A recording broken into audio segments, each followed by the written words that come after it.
जो मिशन रानीगंज में 65 मजदूर फंसे हुए थे उनको कैसे बाहर निकाला गया और वो इतने दिनों तक कैसे जिंदा रहे और कैसे जसवंत सिंह गिल ने अपनी बुद्धि का इस्तेमाल करके लोगों की जान बचाई और बंगाल के मिनिस्टर के मुंह पर एक थप्पड़ भी मारा हार कर। कि ये होती है दिमाग आइडिया का इस्तेमाल।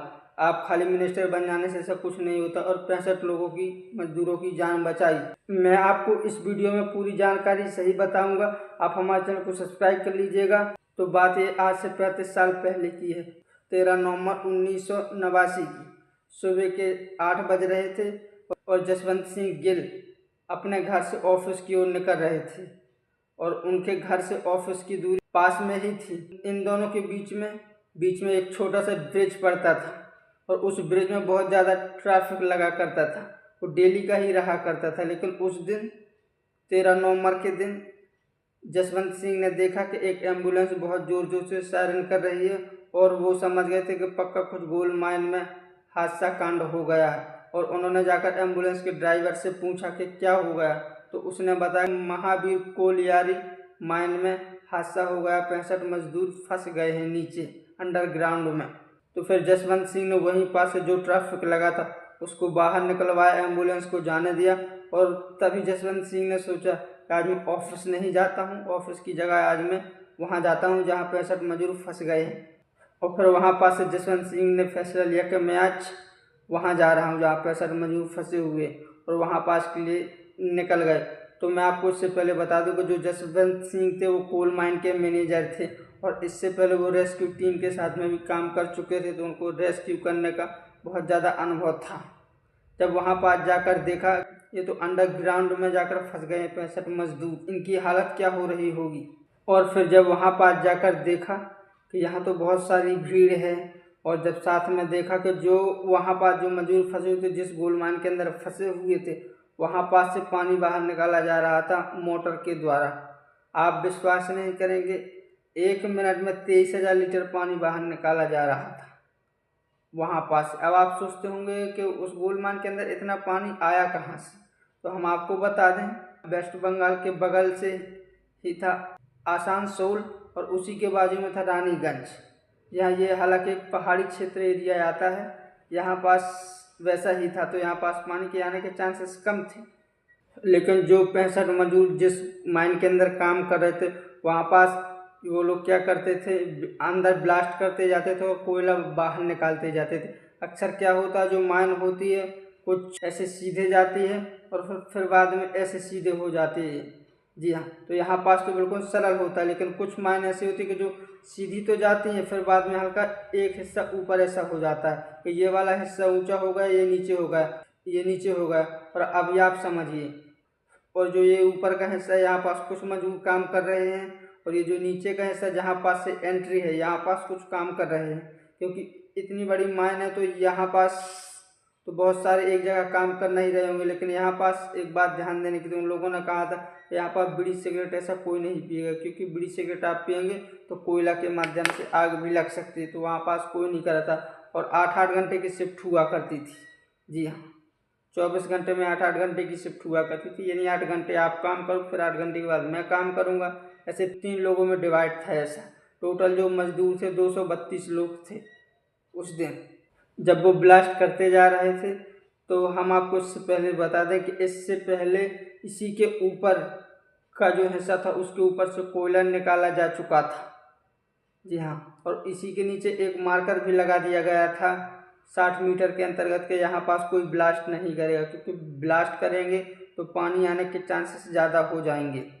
और वहाँ पास फिर सभी लोग काम कर रहे थे लेकिन किसी एक मजदूर की लापरवाही की वजह से वहाँ पर ब्लास्ट कर देता है और वहाँ का वो ब्लास्ट हो जाता है और पूरा पानी अंदर जोर जोर से आने लगता है। अब जो मजदूर यहाँ काम कर रहे थे वो उसी की ओर भागे। कुछ लोग इस तरफ को गए, कुछ लोग इस तरफ को गए, कुछ लोग ऊपर के हिस्सा गए, कुछ लोग नीचे के हिस्सा जहाँ पे एंट्री गेट था। तो उन्होंने देखा कि पानी बहुत ज़ोर से आ रहा है। तो जो एंट्री के गेट की ओर से थे वो दोनों लोग, वो उस तरफ के लोग ऊपर चढ़कर चले गए, लिफ्ट के माध्यम से ऊपर चले गए। अब बचे नीचे 71 लोग बचे, 71 लोग बचे हुए थे, जिसमें से पानी की चपेट में 6 लोगों की मौत हो गई। अब बचे 65 लोग। वो लोग बिल्कुल ज़मीन के ऊपरी स्तर पे थे। जी हाँ, और पानी उनसे मात्र 12 मीटर दूर था। और वहीं पास ऊपर पानी बाहर निकाला जा रहा था, पानी उन तक पहुंच नहीं पा रहा था। लेकिन वो फिर भी मजदूर वहाँ पास रुके रहे, सांस में सांस थाम कर बैठे रहे और आसरा करते रहे कि शायद हमको कोई ना कोई बचा लेगा या फिर यूं ही मर जाएंगे। जी हाँ, तो अब आप सोचते होंगे तो इतने दिनों तक मजदूर जिंदा कैसे रहे। तो हम आपको बता दें, इससे और कुछ साल पहले यहाँ पास एक छोटा बोरवेल हुआ था कि जो कि वहीं पास आता था, तो उसके माध्यम से मजदूरों को खाना पानी दिया जाता था, उससे वो जीवित रहते थे। जी हाँ, अब जब जसवंत सिंह 13 नवंबर के दिन सुबह 8:30 बजे आकर देखते तो वहाँ की जो सरकार थे, वहाँ के जो इंजीनियर मैनेजर थे, उन लोगों ने ऐसा प्लान बनाया कि काम करते ही जब ये पूरा पानी निकल जाएगा इसके बाद में मजदूरों को बचा लिया जाएगा। लेकिन इसके लिए भी जो समय लगेगा वो 1 से 1.5 महीने लगेगा, जब तक मजदूर जिंदा थोड़ी रहेगा। फिर किसी और दूसरे ने कहा कि एक काम करते हैं, इसी के बाजू में ही एक और ऐसे ही गोल्ड माइन करते हैं और उनसे बचा लेंगे। लेकिन इसमें 6 महीने जैसा समय जाना था, तो 6 महीने तक कोई जिंदा कैसे रहेगा।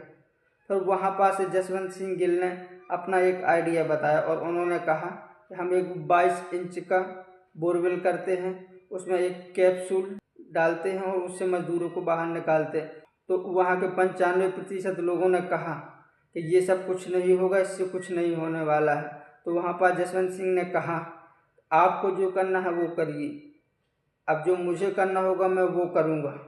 फिर जसवंत सिंह जाते स्टील की कैप्सूल बनवाते हैं 22 इंची की, और 22 इंची का बोरवेल करवाते हैं।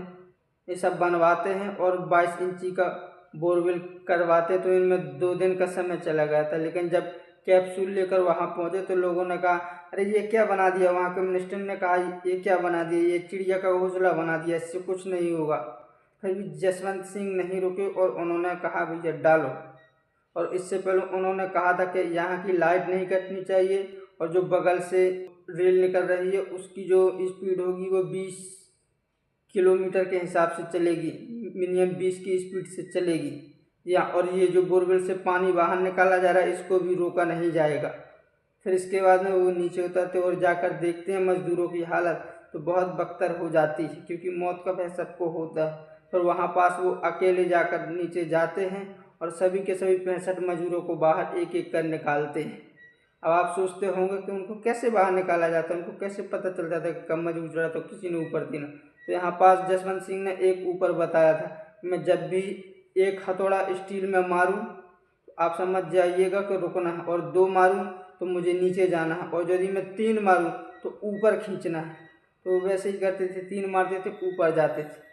जी हाँ, तो यहाँ पास से 65 मजदूरों को बाहर निकाला था जसवंत सिंह ने, और सबसे लास्ट में जसवंत सिंह गिल ही आए थे। और सलाम है ऐसे महान पुरुष, महान देशभक्त को सैल्यूट है दिल से। ऐसे लोगों की देश की ज़रूरत है, दिल से सैल्यूट है। जी हाँ, और अगर आपको जानकारी अच्छी लगी तो हमारे चैनल को सब्सक्राइब कर लीजिए। ऐसे ही हम कहानी आपको बताते रहेंगे, समझाते रहेंगे।